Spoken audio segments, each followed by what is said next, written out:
Subhanellezî esrâ bi'abdihi leylen minel mescidil haram minel mescidil haram ilel mescidil aqsallezî bâreknâ havleh. Bugün Gazze'de her geçen gün soykırım daha fazla tırmanıyor. Siyonistler hiçbir değer, hiçbir ölçü tanımadan insanlarımızı, mazlumları, kardeşlerimizi, çocuklarımızı, evlatlarımızı katlediyorlar. Özellikle şu an daha fazla katliamlar Gazze'nin kuzeyinde, özellikle de Cebaliye'de yoğunlaşmış durumdadırlar. Ve biz bakıyoruz ki Siyonistler an itibariyle katliamlarını yeni bir aşamaya taşımışlardır. Kardeşlerimizi evlerinden toplayıp binlerce kişiyi tutsak ediyorlar. Yüzlerce kardeşimizi kurşuna dizdiler. Ve bir soykırım yapıyorlar. Soykırımın en uç noktasını ortaya koyuyorlar. Bu olaylar, bu süreç başladığı zaman Müslümanlar bir tepki gösterdi. Bu tepkilere rağmen Siyonistler ve onların işbirlikçileri, arkasındaki küresel şer güçler hiçbir şekilde geri adım atmadılar. Ama bunun mukabilinde vahşetin tırmanmasına paralel olarak Müslümanların daha fazla hassasiyet gösterip daha fazla bedel ödeme iradesi ortaya koymaları lazımken sanki Müslümanlar gittikçe fikren, ruhen, bedenen adeta yorgun düşüyorlar. Eğer ki orada tırmanan bir soykırım varsa, bu soykırım çok ileri noktalara gidiyorsa, o halde İslam ümmetinin de bu paralelde ayağa kalkması lazım. Onurlu bir duruş ortaya koyması lazım. Yani biz ayağa kalkmak için veyahut insanlığın ayağa kalkması için artık ne olması lazım? Kardeşlerimizin yanında artık bir parça lütfen bedel ödeyelim. Ayağa kalkalım. Biraz o ateşin ucu bize de dokunsun ki yarın Allahu Teala katında bir mazeretimiz olsun. Emin olun ki Allah katında bu ümmetin hiçbir ferdinin hiçbir mazereti yoktur. Her Müslümanın kendi imkanı ölçüsünde mutlaka yapabilecekleri vardır. Hepimizin yapabileceği bir şeyler vardır. Kimse çaresiz değil, kimse imkansız değildir.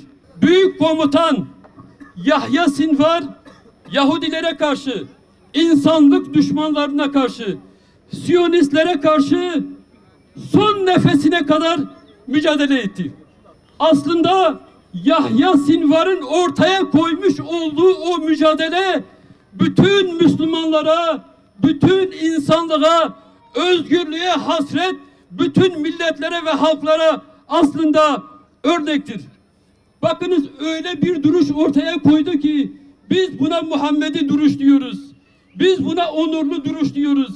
İşte İslam ümmetinin her bir ferdi birer Yahya Sinvar gibi olmalıdır. Bakınız silahıyla, nefesiyle, bütün imkanlarıyla, adeta bütün zerre ve hücreleriyle son nefesine kadar Siyonizme karşı mücadele etti. Ve bakınız vurulduğu halde hiçbir şekilde teslim olmadı. Son nefesine kadar mücadele etti. Ve o yaralı haldeyken, ağır yaralı haldeyken bile pes etmeyip elindeki o son sopayı bile Siyonistlerin drone'una fırlattı. Değerli dostlar, bu çok kıymetli bir irade, çok kıymetli bir eylem, çok kuvvetli, çok kıymetli bir vizyondur. Yani bu ne demektir? Son nefesimize kadar direnmemiz lazım. Ne olursa olsun elimizdeki bütün imkanlarla bu direnişi omuzlayıp hiçbir şekilde teslim olmamak lazım. Değerli basın mensupları, kıymetli Kudüs sevdalıları, İslam coğrafyasının kalbine paslı bir hançer gibi saplanan Siyonist işgal rejimi Gazze'de soykırım suçlarını işlemeye devam etmektedir. Modern çağın en karanlık dönemini yaşıyoruz. Siyonist işgal rejimi her gün kadın, çocuk ve sivilleri katletmektedir. Yaşam hakkı gibi temel insan haklarını dahi kadın, çocuk, genç ve ihtiyar demeden ihlal eden Siyonist terör şebekesi nezdinde tüm değerler ayaklar altına alınmıştır. Canlı yayında gözümüzün önünde sivil yerleşim yerleri bombalanmakta, çocukların, kadınların ve sivil insanların parçalanmış bedenleri yüreğimize ateş düşürmektedir. Uluslararası toplum Gazze'de sivil katliama seyirci kalmaktadır. Siyonist şer ittifakına karşı Müslümanlar kardeşlik, birlik ve beraberlik bağlamında ümmet hukukunu tesis etmek zorundadır. Ümmet hukuku tesis edilmez ise bugün uzaktan seyrettiğimiz bu zulümler yarın kapımıza kadar dayanacaktır. Bizi bu duruma düşüren ihtilaf içinde olmamız ve bir türlü ittifakımızı kuramamamızdan kaynaklanmaktadır. Siyonist işgal rejimi 100 yıllık planlarını tek tek devreye sokmaktadır. 100 yıllık Filistin işgalinde her geçen gün işgal genişletilmektedir. Gazze'nin kuzeyinde 400 binden fazla kardeşimizin dünya ile irtibatları kesilmiş olarak insani yardımlara dahi ulaşmasına engel olunmaktadır. Siyonistler bir yandan Lübnan'a, diğer yandan Suriye'ye saldırırken öte yandan Gazze'de işlemiş olduğu soykırımı perdelemeye çalışmaktadır. İşgal rejimi Filistin'den sonra gözünü bölgenin diğer devletlerine dikmiş, işgal planlarını devreye sokmuştur. Arz-ı mevcut safsataları ile Fırat ve Nil arasındaki tüm bölgeler potansiyel işgal planına dahil edilmiştir. Filistin toprakları ile başlayan işgal Lübnan ile devam etmektedir ve Lübnan'da da son bulmayacaktır. Ateş yaklaşıyor. Zulüm ve baskı tamamen ortadan kalkıncaya ve hakimiyet sadece Allah'ın oluncaya kadar onlarla savaşın. Eğer haksızlıklara son verilirse artık zalimlerden başkasına düşmanlık yoktur. Bakara 193. Dünyanın özgür halklarından ve vicdan sahibi devlet liderlerinden talebimiz şudur: Siyonistlerin yayılmacı ve işgalci politikalarına karşı bölgesel ittifaklar yapılmalıdır. Türkiye başta olmak üzere diğer bölge ülkeleri Siyonistlerin soykırımını durdurmak için fiili adımlar atmalıdır. Hamas'ın Gazze'de kalıcı ateşkesin sağlanması yönündeki şartlarına destek verilmelidir. Lübnan halkına yapılan saldırı ve katliamları durduracak somut adımlar atılmalıdır. Siyonist işgal rejimine karşılık veren Yemen, Irak, İran ve Lübnan desteklenmelidir. Filistin devletinin tanınması ve Gazze'de soykırımın durdurulması için çaba sarf eden devletlerin ve uluslararası alanda bu yönde başlatılan tüm girişimlere destek verilmelidir. Siyonist işgal rejimine destek sağlayan ürünlere boykota devam edilmelidir. Üçüncü ülkeler üzerinden Siyonist işgal rejimine petrol sevkiyatı başta olmak üzere ticaretin her türlüsünden vazgeçilmelidir.